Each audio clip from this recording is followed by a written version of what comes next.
Hello. Hi, Lisa. Hi, Adri. We are live because you guys are going to get signed copies of this incredibly wonderful new book that's coming out next week. Can't wait. Tony's Wife. Tony's Wife. It's a door stopper. It's a bedside excitement because I'm reading it right now because I'm lucky I get to work with Adri, and this book is unbelievable. Tell us about it. We're ready to answer your questions. By the way, Premier Collectibles. We love our little sign. /Adriana. We love a sign. So we're going to be live for about half an hour, 45 minutes. So tell all your friends right now because, you got to ask questions. Because this is going to be the most exciting 45 minutes ever on the internet. Ever on the internet.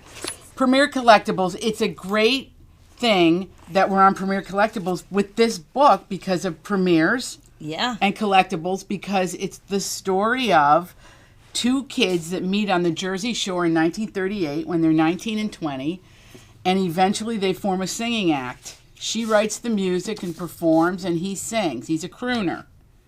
And it's what happens to them over the course of their very long life. So it's the story of the last century, really, through their relationship. And I'm getting the chills because I'm reading the book right now and I'm learning about the time period. I'm learning about, I'm really feeling at this cold time of year that I'm sort of at the shore. Mm-hmm. She gets, there's a little sunburn happening one day, and you can feel the sexual tension building. Well, sure. But I haven't gotten to anything yet, but I'm going to get there really soon. So I'm very excited about this. What was the inspiration for the book?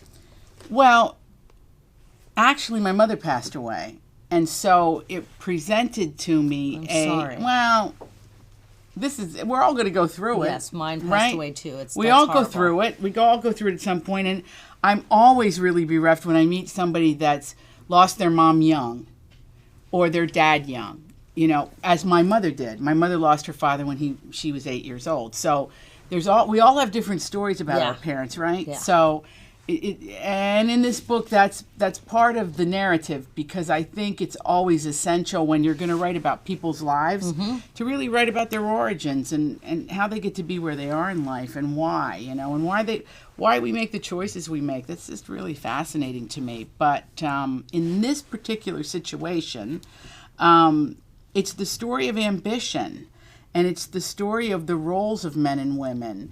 And really what happens here is Chi-Chi Donatelli, who's the girl. I love that her name is Chi-Chi Donatelli. Is she named for somebody in your life? Well, there was a coat hanger in my mom's closet that said Donatelli. It was Donatelli, it was a tailor in Bangor, Pennsylvania. Wow. That's where I got that name. And Chi-Chi is short for Chiara. Chi-Chi. And has a little significance to me that I can't say. And then the other name is Saverio Armendonata. And Armendonata is one of the oldest names in Italy. It's a beautiful name. It's from the days of the Roman soldiers. When I was reading the book, I kept pronouncing the name because you talk about in the book that people are having a hard time pronouncing the name. And so I'm reading there going, Armendonata. It's sexy. And he ends up to be Tony. Yeah, Tony Arma. Tony Arma, because they changed everybody's names and shrunk them so they could fit on a marquee. But he was still Italian as Tony Arma. That was part of it. That was part of the gig. Because he was selling that. And, of course, the greatest singer, I think is, we love our Tony Bennett. Of course. Antonio Benedetto. Yeah, we love him. And was Sinatra. Yes. Right? So, and that all of this comes into play in this novel. So... and I was thinking a lot about the Dean Martin, and then Louis Prima, Keely Smith, and Stephen Eady. I saw Stephen Eady in concert at Carnegie Hall when I was very young. Oh, how amazing! And it stuck with me forever because I thought they were the coolest. They were. They were on the Tonight Show when Johnny Carson had the 90-minute show. They were before we were kids. Sonny and Cher. They were Stephen Eady. And Eady was really funny because she would tell funny stories, and she was a spitfire. And Steve Lawrence was kind of, he was funny too, but more the straight man. Yes. But she would tell these long stories, and I thought, all of them played into my consciousness. I listened to all that music when I was doing this, and then listened to the music of the big bands. So Duke Ellington, Jimmy Lunsford, you know, the bands that were of color, the important singers of color, Ethel Waters, that whole crew, you know. Then the girl singers, Dinah Shore, Rosemary Clooney. I mean, the passion for music. So what's so interesting to me about the book is that you're basically dealing with people who are working in factories. This is the whole and thing. They're very unhappy, but then there's this passion in a few of them. Well, they're creative artists. You know, amazing. it's what Chi-Chi's father identified, because he put a recording studio in their garage, and everybody thought he was crazy because she and her sisters had an act. Yeah, went into Hawk without telling anyone. Didn't tell the family they went into Hawk, but one of the things that he made clear, he said, is the voices of the last century would rise from the slums. Exactly. And from the factories, and from the working class The people. from the immigrants, which is who we are and who they were. Exactly. And of course, in my home, it's a word of honor, immigrant. And so it's that rich stew of a story of people that would hold on to their dreams while they were working in a sewing factory or making cars in Detroit, which I happen to love this because I had to go learn it all. Yeah. About how cars were made. I'm the type of person who goes, I like the blue one. I don't even know about cars, but I became really interested in them because of this book, and learned that where I went to college in South Bend, Indiana, was you had a Packard factory. Well, there's a little jealousy in the book. And there's that longing to ride in a Packard, to have a Packard. I mean, to own a Packard. I mean, there's so many great things in this book, and we have a lot of really good questions. So I just want to start. Yeah. So people just let us know. You know how to put your questions in. So Paula from South Carolina wants to know, what is your favorite time of year in the mountains? Oh, Paula, I love me some South Carolina, you know, because I'm from Virginia. My favorite time of year in the mountains is autumn. Which is now. Which is right now. And this year there's a lot of density of color in the leaves, so it's really beautiful. Yeah, it's so interesting because earlier in the fall they said there was some weird weather pattern and the leaves weren't going to be beautiful, and then of course they're vibrant. Beautiful. They never know. Don't predict or maybe, ugly I always leaves. like to read the almanac, but really, you don't go by it. So I love this question from Linda, who's from Mechanicsville, Virginia. If you weren't a writer, what other profession would you do? That's I can't imagine. But my highest dream would be to be the people that I loved, my librarians and teachers. I would like to do that, or be a decorator. And what about an interior decorator? Oh, what about a crooner? I love to sing, but I don't know. That's a lot of work. I don't know. I could see. I mean, there are songs in this book. I had to write lyrics. That was really hard for me. Did you write music to go with the lyrics? You know, I wrote some lyrics. My brother Michael is a great singer-songwriter. I have to say, he lives in Nashville, Tennessee, and I'm so proud of him. And he wrote songs for the Big Stone Gap movie, and he's written songs for me for other things. Yeah, I'm very proud of him. I did not know that. Yeah, I'm going to talk about another, because I've been working with actually singer-songwriters on a movie that I just directed that I'm we part of, but I'll talk about that in a second. But I like to be around people that do that. I find it fascinating. But in this book, you know, I work on books over years, and I started this a very long time ago, and I sort of put it aside, and then I dived into it because I feel like the times will tell you when a book needs to be written. And the songs in this book are so deeply personal. They're driven by her, because she writes in her life what she's feeling at the moment that she's in it, which I find as an artist, would be true. So you'll see when she becomes a mother how she distances herself from her work, which we happen to do sometimes. Yeah, you know, but I mean, so do you think you might be having any tunes to go with these lyrics at some point? I sent all the lyrics to my brother, and I said, write some music, and he's working on it. Oh, I'm so excited. Could be fun. So Deborah's from San Diego. Stay safe. San Diego, stay safe out there. We love you in California. Yeah, they want to know, when are you coming back? I got to come back to San Diego, and San Diego plays a big role in this book. You're not there yet. World War II, Severio, who becomes Tony Arma, serves in the Navy. And there's a big naval station. There's a naval station there and a naval hospital. And there's also a tip of the hat to Big Stone Gap in there, because he meets one of his fellow soldiers, in the Navy, is from Big Stone Gap. So Joyce from Houston, Texas. Love our Houston. Yeah, my father lives there. Please, are you making the Valentine series into a movie? I love them all, and the family in the books is just so down to earth. Joyce, this is your lucky day, because right now in the country of Bulgaria, look it up, I had to, that stands in for Italy, they are filming, Sony and Lifetime Television are filming from my script, Very Valentine, the first of the 3 Valentine books. Yes, I'm so excited. And I'm so thrilled to tell you playing Graham is Jacqueline Bisset. And they say Bisset in England, but we say Bisset. And yes, she's so beautiful. Yeah. Remember her swimming underwater? Oh, jeez. So when I look underwater, I look like a dolphin. She's like a fish. She looks like a goddess. Dolphin, though. Dolphins are amazing. Gorgeous. Anyway. When is this going to actually come to the small screen? Well, Lifetime, they're talking about Valentine's Day, so Joyce, it could be really soon. But I have to come back to Houston. I was there recently for ALA. Yeah. Yeah, that's. And then I went to San Antonio. I get around to Houston. I get there. I love Houston. So I love this question. This is from Kingsport, Tennessee. Kingsport. From Diane. I love Kingsport. If you were to choose any person in history to have a conversation with, who would it be? What would you talk about? And if you could bring that person to the present day for 1 hour, what would be important to share with them? Wow. Well, the first person that pops into my mind, there would be people in my family. Yeah. For sure. Like my grandfathers. Oh, I would do anything to have them back. But I'm not going to do that. I'm going to bring back Angelo Roncalli, Pope John the 23rd. Wow. Because he was the coolest pope. And I'm reading his letters. And he was the pope that started Vatican II and was bridging all the religions together. And it's what we need.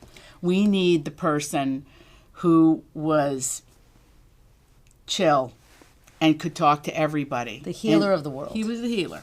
And he was funny. And what would you want to be sharing with him? I would want him, if I had only an hour, I would want him to tell us how to move forward through the world. And I would have a feeling that it would be about listening. How to listen. And acknowledge. And acknowledge and share and not judge. That's beautiful. Well, hopefully you can do that. Summon him up. Let's do it. We'll bring him on live. Great question. Yeah. So Bernadette from Blackwood, New Jersey. Do all your books have some sort of connection to your family's history? She says it always seems to go back to either a town or someone. I love that. I know, Bernadette. It has to be personal with me, and so it always is. When I was a little girl, the Jersey Shore to me was the Italian Riviera, the Italian-American Riviera. So I have a thing about the Jersey Shore. I have a thing about Las Vegas. I have a thing about New York City, the garment industry, for sure. That was our family business. Mine too. Right? I know we share that. So to just even describe how a factory runs, I think is important to put that down. Yeah. Because it's lost to the ages. They won't know what we know and about the middleman or about how it worked. Yes, this is connected to my family history, and I'll tell you how.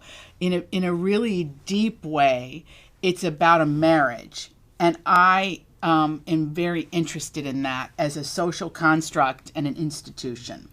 So I can elaborate more fully on that, but it's again a celebration of the family. And no matter what your ethnicity, you're going to find yourself in this book. And in the book, you've got, Tony, who's an only child, and then you've got Chi-Chi, who comes from a bigger family, and he longs for that bigger family, and it's that longing. It's so powerful. Jane is weighing in from Seminole, Florida. She was an extra in your rom-com, The Big Stone Gap.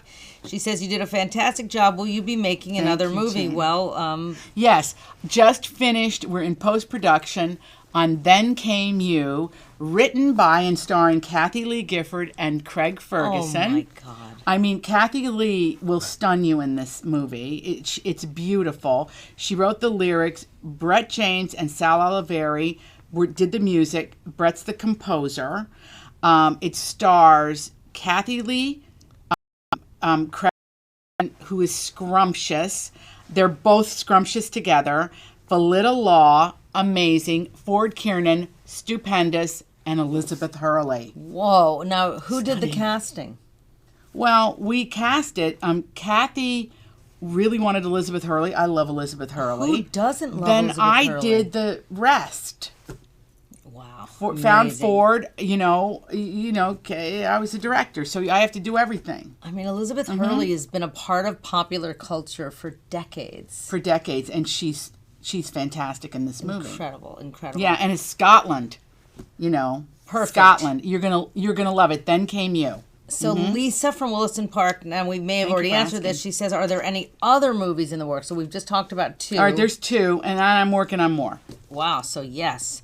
Deborah from Manorville, New York. Where do you find your inspiration to write? I think I find it in the world, in people. I find it in people. The first major thing I ever wrote was about Cleopatra, and I am ready to revisit Cleopatra with someone. Well, she's an extraordinarily interesting character. What is it about Cleopatra that you find most fascinating? Well, I wrote my first big major thing about Cleopatra was a full-length play, and it had music and a cast of 50. And wait, when was this? This was when I was at St. Mary's at Notre Dame in college, and I was the first student who was allowed to write and direct on the main stage at the University of Notre Dame, which was a big deal. I know. Are there pictures from that? There's a lot of pictures. I'll bring them next time. Yeah, please do. And I'm sure now the word will spread, and they'll call in everybody that was in that production. And it was really something. And I've been thinking a lot about Cleopatra lately because she was a woman who ruled a country. And back then I had to do the research sort of the old-fashioned way. And I had Sister Jean Cleaney, who I just visited at St. Mary's in South Bend. She doesn't teach anymore, which is a shame. She has vision issues. But she's still as sharp as a tack and still as gorgeous as ever. And she sort of taught me about, because she's a Shakespeare scholar, about Antony and Cleopatra. And then it sent me down a path, and I wrote the play. And so the play had anachronisms in it and all kinds of stuff. And I'm ready to revisit it. Will you be visiting Baltimore? Mary I got to wants come to back, know. Mary. I love my Baltimore. I love Baltimore. And we have writers here who are their books are like Laura Lippman. I know. I love Laura Lippman. Baltimore. Yes. So, Kathleen from Holmdel, New Jersey says, "I've read many of your books. I've always found your family connection to the story fascinating.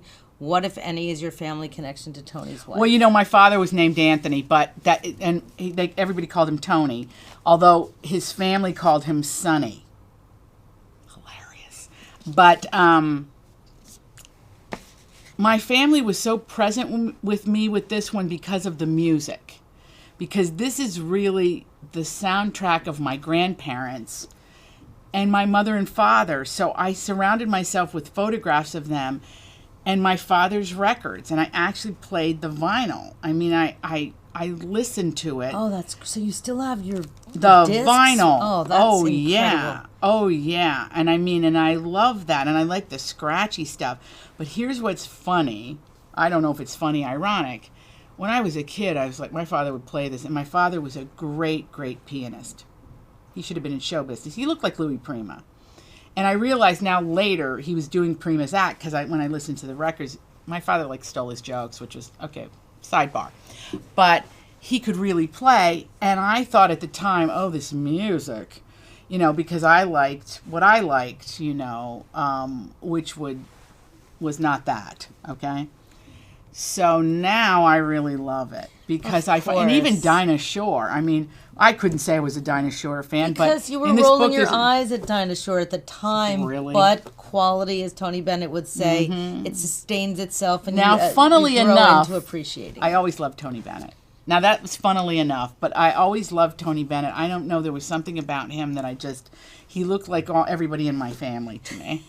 Well, he's Sicilian roots. Yeah, he's got the thing, And you know. he's the guru. The man is a genius, and he only wants to sing and work with quality music. Yeah, it's just great. You know, he's one thing that guy has never been as a sellout. Ever.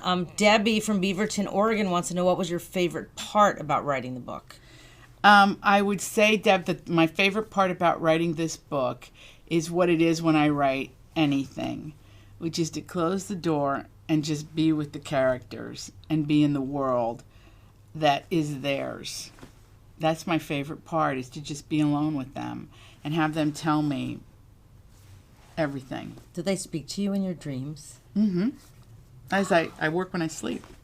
And when you wake up in the morning, do you quickly start typing what you remember? Because I use my subconscious to write. Yeah. Have you ever worked with a hypnotist or anything, or this is just comes naturally? I will tell you that before I had my daughter, I tried everything because I was for childbirth, and the hypnotist came over, and the cat was putting me under, and when I came out of it, the cat was like this. And I was like, not hypnotized. So I don't think I'm a hypnotist candidate. I'm not the person you bring to the circus to be hypnotized. But I know so many people who love hypnotism. No, I work with the power of my subconscious mind. Oh, that's incredible. All right, we're going to do a really fun thing now. We're going to ask Adri 22 questions in 2 minutes. So okay, let's do it. Ready for the timer? It's 3:22, so we've got 2 minutes. It's hard for me. Where were you born? Pennsylvania. Who would you want to play you in a movie? Anna Magnani. What was your first job? I worked at a radio station, WNBA in Norton, Virginia. What's your biggest fear? Quicksand and falling off a building. Who makes you laugh the most? My daughter. What is the one thing you need to have in your fridge at all times? Half and half. Agree. What's your greatest accomplishment? Haven't done it yet. Who is the most interesting person you've recently met? Recently? Oh, the man that drove me here. What is your middle name? Maria. What is your biggest pet peeve? People that aren't aware of who's around them on the sidewalk. Oh, well, that's cell phones. I mean, that's horrible. Okay, what is the last book you read? The autobiography of Frank Lloyd Wright. Ooh, I gotta get that for my husband. It's really good. It's really good. What is your favorite hobby? Oh, reading. I have one. What is your guilty pleasure? A Saturday afternoon watching like old movies like The Ghost and Mrs. Muir. Do you have any hidden talents? I can baton twirl. Oh, I love that. It's a good one. What color is your toothbrush? White. What is your secret snack? Raisinets. It's a good one. Remember that ad, Goobers and Raisinets? Mm-hmm. I don't like to mix. like to mix my savory. I just like the Raisinets. Do you? Yeah. I don't. Yeah. Not really. Okay. How do you take your coffee? Half and half in milk. Half and half in coffee. What is the last movie you saw in the theaters? Oh my gosh. What was it? Oh my gosh. I can't remember. Well, I'll give you 2 recommendations because I've seen 2 movies back to back the past 2 weekends. There's two on my list that I have to go see. One is Star is Born. Star is Born, and then blew my mind, Bohemian Rhapsody. Those are the 2 I'm going to go see. Well, go because they're my daughter and husband went to see without me. What is the last gift you gave? The last gift I gave was to Alexa for her birthday necklace. Nice. What cause is dear to your heart? Oh, the cause is dear to my heart. The Origin Project in Southwest Virginia, the Hawthorne School in Elkhart, Indiana, the site wagon that we just did in Elkhart where all the kids get eyeglasses. Laura Minicello can tell you all about them. What is number 1 on your bucket list? I don't believe in a bucket list. I got places I don't want to go. What's the number 1 place you don't want to go? Like lots of places. There's places I'm not interested. Okay, just pick one. Like where I don't really ever want to go again. I don't want to say then people who live there are going to get mad at me. Never mind. We'll find out about that privately later. We'll do it off camera. Okay. Where do you want to go that you've never been? Russia. And if I don't come back, somebody call my family. Well, apparently, though, when you do go to Russia, you have to know that the cameras are on you the whole time. So, I heard that. It sort of bugs me. Well, so it's like going to the mall. We can handle it. It's fine. You need to start signing, by the way. Oh, I can? Yeah. Okay, so would you be interested, Arlene wants to know, and I love this question. All right, from New Arlene, I York, already love your Pennsylvania. name. That's a character in Kathy Lee's movie. Would you be interested in writing family stories from other cultures? Sure, and I sort of do that a little bit. I'd like to encourage you to write yours. How about that? What most inspired you to write this story? Catherine from Rockville, Maryland wants to know. Probably my mother. My mom. Claudia from Naples, Florida wants to know when you're coming to Naples. I'll be down there soon. I'm coming after the new year. So Janice from Mesa says, how many more movies will be made from your books? Well, you can see I'm wizened. So as long as I'm alive, I'll do as many as I can.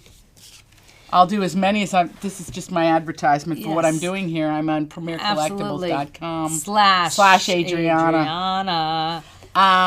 Keep signing. I'll do as many as I can. I think I'm going to tell you why movies take so long, because men run Hollywood. If women ran Hollywood, they get Reese Witherspoon to do your movie. Well, I love Reese Witherspoon. I love her. We love her. Which one of your characters, Amy from Atlanta wants to know, is most like you? That's a great question. Which is most likely like me? That's a hard one. Most autobiographical. Most character. autobiographical. I don't see any of them really like me, because I don't think I'm interesting like they are. But if I had to pick one, the one that really makes me laugh, like I sort of think she's a little like me, Tut and Rococo. Oh, okay. She makes me laugh, you know. She just makes me laugh. She's got problems. She's got issues. Don't we all? She's a crab. Amy from Morristown, Tennessee says, not a question, but thank you so much for your wonderful books. I have them all, and they are a treasure to me. You are a wonderful storyteller, and she is from Morristown, Tennessee, family from Big Stone Gap. Love you, Amy. Thank you. Thank you, honey. Okay, Anne from Ponte Vedra, Florida wants to know, how is Lucia? My daughter Lucia, first of all, Anne, thank you. She's fantastic. She's 16. She's tall. She's nice. She's kind. She's a painter. She can play the piano like my father. She's a dreamboat. Love her. Wow. Funny kid. Good kid. Do you feel like, did you ever have a time period, because she's a teenager now, where she was a little bit quieter and you couldn't get through to her? She's always been quiet. She's like her dad. She's kind of like, you know, I think they think I'm nuts. Well, my family. I'm just glad they don't change the locks. They could be doing it right now. Those keys don't work when we go home, Lex, and we got a problem. So Susan from Johnson City, Tennessee says, we met many years ago to book signing. Yes. And my young niece at the time joined me. She has since become a fan of yours, and I was wondering how you encourage younger girls to read and introduce them to your books. The big thing I always say to younger girls, and first of all, thank you, Susan. Love that you came, and I'll be back. That's near my home in Big Stone Gap, Kingsport, Johnson City. The most important thing with kids is if they hate to read, they just haven't found the kind of book they love. So the librarian can help. And there's all ways of doing that. Some kids are very visual learners. Graphic novels are great for them. And To Kill a Mockingbird just came out as a graphic novel. Oh, so I can't believe it. I'm so excited about that. And there's ways now, you know, the biggest thing happening is audiobooks. Absolutely. Which, you know, they're not abridging them anymore, which is great. If a child has a reading issue, they can read along with an audio, which is so brilliant. And an actor sort of prompting them through it, which is it's an effortless way for them to read popular books. But when you think about books like The Hate You Give, I've given Angie Thomas's book to I don't know how many kids. That was my favorite book of last year. Oh, I thought the book was brilliant. Unbelievably okay, and Angie herself. And that film just came out. She's amazing. She's amazing. Everything. There you have a woman of color who wrote this blockbuster book with a huge movie. I think it's a blockbuster movie too. Definitely. So number one. You have all those pieces. You find really what that child is like, and you push them in that direction. If they're into sports, you know, they worry about kids that are into sports and don't read. There's so many great sports books. Incredible. In fact, I will say with The Hate You Give, that could be a family read. I mean, that is such a great conversation starter, and she's hip and cool. Angie Thomas was a rapper in Atlanta. I mean, It's a One of my dear idea. friends, Marilyn, and her husband Hanky Poo. They're up in North Providence, Rhode Island, and Marilyn's been through some health stuff, and I just sent them the 50 Shades of Grey book, and I said, because she's down in the dumps, I said, have Hanky read this to you aloud. You'll be dying laughing the whole time, and it'll bring you out of your funk, and I hope it's working. I also think, and this is, I once had this amazing opportunity to interview Maya Angelou. Ooh, and the one question that I fantastic. really wanted to know, my kids were getting a little bit older, and I said, how old is too old to read to your children? And she said 18. So I do think that you could still read to them and get them excited about it, maybe make them read to you. I don't know. I think it's important. Family reading time. Good idea. So Nicole from Appalachia in Virginia says, Appalachia! How do you relate so easily to young people? Her daughter is almost 16, like your daughter's age. She adores you. What advice do you have for young aspiring authors? Okay. I think that the young kids like me because I have weird hair, and which is toned down today because we didn't want to offend our friends at Premier Collectibles. Lips. Yeah, and I go to the drugstore and buy a lot of lipstick, and I go to KissCarlaNow.com to benefit the Origin Project. Had to get that in. I know, I'm like in Rocky with the robe. If I turn around, there's going to be an ad on my back. Anyway, it all goes to charity. Here's the thing. I just remember when I was young that people talked to me, it mattered. You listen. That's all. I just try to listen to them. And I find them so fascinating and fabulous. That's all. This is one of my favorite love your questions kids. from a New Yorker, Jody. She says, your sister Mary was her neighbor in San Francisco for many Get years. out. And Mary got Jody hooked on your books, and she loves them. Fantastic. What advice would you give your 25-year-old self? Oh, my 25-year-old self. I was just saying this. We were just talking about this. When I was 24, turning 25, I thought I was a has-been. I thought it was all over. Yep. Everybody has that age that they go, it's over. I didn't make it. I thought I didn't make it. I'm done. Yeah. Can you imagine how stupid that was? So that's what I would say. You're an idiot. Just keep going. Yeah. I mean, and the other thing I would do is don't let any of the rules apply to you. I love that. Don't let any of them apply to you. What's your favorite rule to break? When people say to me, I can't, I'm too, that ship sailed. I'm too old, or that's not for me. I'm too short. I can't wear that. My favorite is when I got a friend, I'm not going to say her name. She goes, how did you get that? They don't have none of my size. I said, you go in the store and you ask the lady, so you got this and me? They have it in the back. And she says, no, they don't. They don't have it in the back. They have every size. It's there. You have to ask. Yeah. Okay? And then it takes a little scratch. And if some blades. They almost have it, you go to a dressmaker. And then you go to, get a panel put in. What do you want from me? Put a panel in. Get a bra extender. Exactly. Get an extender. What do you want? You can have whatever you want in this life, and don't think somebody else is getting the cheese. Take the cheese. And be the cheese. And the other thing is, this is really important. I have to cover the marker for this because I don't want to flail. But truthfully, you can do really whatever you want. If you don't do it, you can find a million excuses not to do it. You really can. People say to me, well, why did you write another book? Some people get annoyed at me. Why do you keep writing books? I have people say that to me, and I go, because it's my calling. It's my calling. It's like you can't say too many prayers. You can't plant too many tomatoes.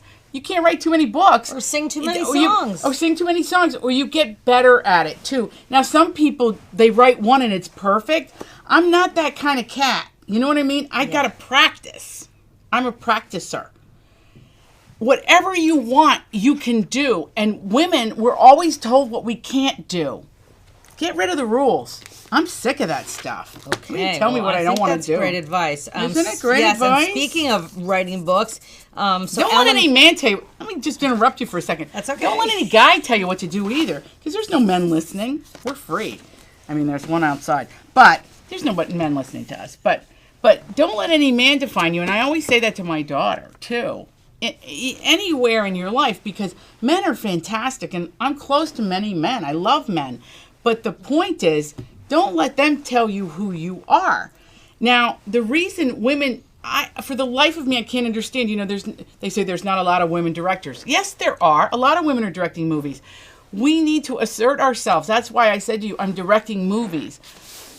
I love this. I am a novelist, and I'm so proud of this. As for you to do, you do it.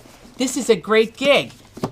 So is any way you can empower yourself, but you have to say, I want that thing. Don't be ashamed to say you want something, and don't be afraid to tell your daughters, want that. Go ahead and want it. I when I go into the classrooms, I go, what do you want to be? And they go, I don't know. Yeah, you do. I always go, yeah, you do. Well, when they just you don't were want to little, say astronaut. what did you want to be when you grew up? I wanted to be an artist, but I thought it was a person who wore a beret in France. I didn't know what it was. You thought it was Claude Monet. I didn't know exactly. Today's I wanted Claude to paint. Monet's birthday, by the way. He would have been 178. You know what? We went to his house In Giverny. I love Giverny. Beyond. We just had the author of Everyday Monet in here because it was his birthday. Okay, well, I'm going to have to go back and watch that on Facebook. But here's the thing. When you go to Giverny in France, here's what you're blown away by. And this is right in line with what I was just talking about. We'll get Everyday Monet. That sounds incredible. I'll steal it out there. I got it for you. Okay, good. Monet lived in this house. By the way, I did high gloss paint through all my rooms because of him. Oh, yes. The house because is amazing. the walls are shiny. I know it sounds weird, but even my stone-colored walls are shiny. And that you can sponge clean them. I know you laugh, but his kitchen was yellow and it was sparkling with just use high gloss paint. Okay, tip number 1. But here's the most important thing I learned there in Giverny. He painted his backyard. That's all he did. I don't have to go to Russia. I can go in a book. I don't have to have lived in 1945. I wrote it. Right. I wasn't alive then. I went back and I thought about it. People are people. They really haven't changed much since the beginning of time. And the facts you can glean from people who were alive then, or from books, or from research, or you can go there. Why? Because you have an imagination. The only thing you can't do that with is husbands. They're fixed. Speaking of writing books, so Eleanor from Bluefield, West Virginia says, I love Bluefield, West Virginia. Beautiful place. Are you working on any future books? Can you reveal any hints? And of course, she can't wait to read Tony's Wife's, but she has to ask. About future books? Yes. When my mother died, which was a year ago in August, I went on the run a lot. And a lot of my friends said, well, we didn't see very much of you. I really was running from my grief, I would say. It was the way I handled this particular loss. I didn't know how else to handle it, but where I ran was now, I've been there twice, to the mountain where my grandmother's from, her immigrant mother, from the mountains of Italy and the Alps. And I have a calling there. I just go there, and I can think there, and I can breathe there. And a year ago, I was there in December. We were just there in August. And I have a group of stories that are brewing there. I also have some stories that I'm working on. See, things take a long time that were already in motion before this that I'm stewing on. But I want to do an epic that takes place over the course of several centuries. Wow. I mean, I feel like as a writer, you're sort of like a chef, and you've got all these different pots that are simmering on the stove, and you're just stirring different ones, and then all of a sudden one of them starts boiling, and you're like, okay, I got to take it out now, and that's when you start writing the book. I had this great opportunity, and I went to Israel. And when I went to Israel, I had such a connection there. It's amazing there. I went there last Christmas Day. I was at the I was at the Church of the Holy Sepulchre on Christmas Day. You have to go there. I mean, everyone has to go at some point in their life.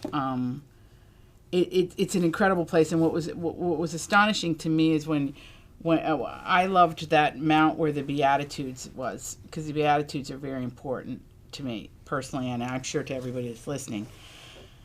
But the fact that you could see, where the Transfiguration happened, and you would just see everything from one place, and the idea again of what I just said about that you don't have to go somewhere necessarily. You have to be open to an idea because it's in you. Israel opened that up for me. Wow. Well, I cannot wait for you guys to get this book. Once again, it is Tony's wife. It's beautiful, and so are you. Oh, and I'm so Premier honored Collectibles. and so happy to be able to be here just asking you these questions. And share this with your friends, because I'm sure that even though we're going to be signing off, you can still order these, and Adria will have to sign them, a different day, but she'll be out there signing them. I will be. I'm all over the place, and Premier Collectibles, it goes on and on. Look at this back cover, by the way. The back cover is beautiful, too. Beautiful. The and spine, the back. I think for the holidays, when you feel compelled to give someone something, give them a book. It is the most beautiful gift, because it says I'm thinking of you in a way. Somebody who needs a respite. I like to share books. Of course. The gift of that, sometimes with children, it's accompanying somebody to the library or to give them a book. It's the greatest thing. It's the greatest thing. And you put it in a basket and you bring it to somebody's house, or you let the kids weigh in on it.